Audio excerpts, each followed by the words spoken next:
اور اعلیٰ عدلیہ میں ججز کی تقرری جوڈیشل کمیشن میں پارلیمانی جماعتوں کی نامزدگی قومی اسمبلی اور سینٹ سے 5 ارکان کے نام بھجوا دیے گئے۔ قومی اسمبلی سے اپوزیشن لیڈر عمر ایوب اور مسلم لیگ نون کے شیخ آفتاب احمد نامزد، ایوان بالا سے فاروق نائک اور شبلی فراز نامزد، خاتون نشست پر بروچا کا نام بھجوا دیا گیا۔ تمام نام سپریم کورٹ کو موصول ہو گئے۔ اور 2 نومبر صحافیوں کے خلاف جرائم کے خاتمے کا عالمی دن منایا گیا۔ وزیر اعظم محمد شہباز شریف کا صحافیوں کے تحفظ اور حقوق کی پاسداری کا عزم۔ صحافیوں نے جمہوریت آئین کی پاسداری اور قانون کی حکمرانی کے لیے عظیم قربانیاں دی۔ صحافیوں کے خلاف جرائم روکنے اور ان کے تحفظ کے لیے پرعزم ہے۔ وزیر اعظم کا صحافیوں کے خلاف جرائم کے خاتمے کے لیے عالمی دن پر پیغام۔ فلسطین میں صحافیوں کے خلاف جرائم پر اسرائیل کے محاسبے کا بھی مطالبہ کیا۔ صحافیوں کو سینسرشپ، تشدد، دھمکیوں، اغوا اور قتل جیسے خطرناک درپیش مسائل۔ صحافیوں کا تحفظ کیے بغیر آزادی صحافت کا تحفظ ممکن نہیں۔ عالمی برادری اسرائیل کو صحافیوں کے خلاف جرائم پر جواب دہ ٹھہرائے۔ پاکستانی آزادی صحافت اور اظہار رائے کی آزادی پر پختہ یقین رکھتا ہے۔ قائم مقام صدر یوسف رضا گیلانی کا صحافیوں کے تحفظ خیال میں ایف سی کی قربانیاں قوم کے لیے باعث فخر، ان کی قربانیاں دہشت گردی کے خلاف جنگ میں ہمارے عزم کو مزید تقویت بخشتی ہیں۔ ادارے کو جدید ٹیکنالوجی اور آلات سے رئیس کر کیا جا رہا ہے۔ وزیر داخلہ کی ایف سی میں تعینات ہونے والے افسران سے ملاقات کے موقع پر گفتگو۔ محسن نقوی کا افسران کے لیے نیک خواہشات کا اظہار۔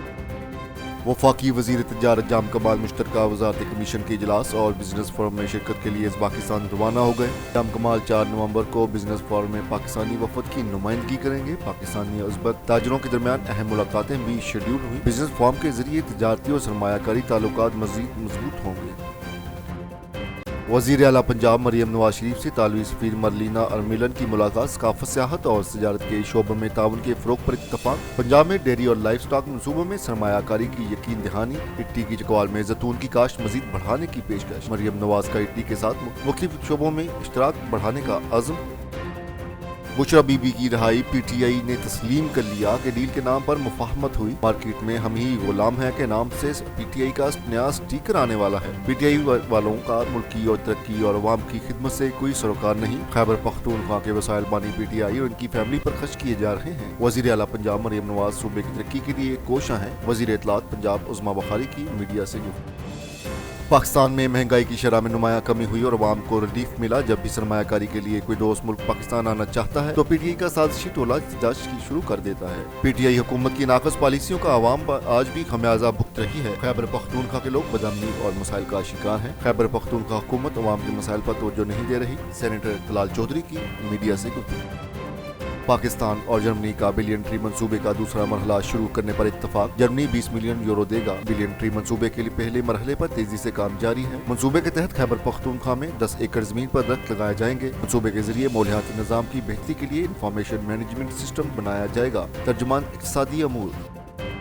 حکومت کے ان تک محنت اور مؤثر اقتصادی پالیسیاں ملک کی معیشت بہتری کی جانب گامزن۔ زر مبادلہ کے ذخائر 2.5 برس کی بلند ترین سطح پر 16 ارب 50 کروڑ ڈالر سے تجاوز کر گئے۔ ماہ اکتوبر میں ملک کے کیپٹل مارکیٹ میں 7,853 پوائنٹس کے اضافہ۔ گزشتہ کاروباری ہفتے میں کیپٹل مارکیٹ تاریخ کی بلند ترین سطح 91,872 پر پہنچی۔ ملک میں مہنگائی کی شرح میں بتدریج کمی ہوئی۔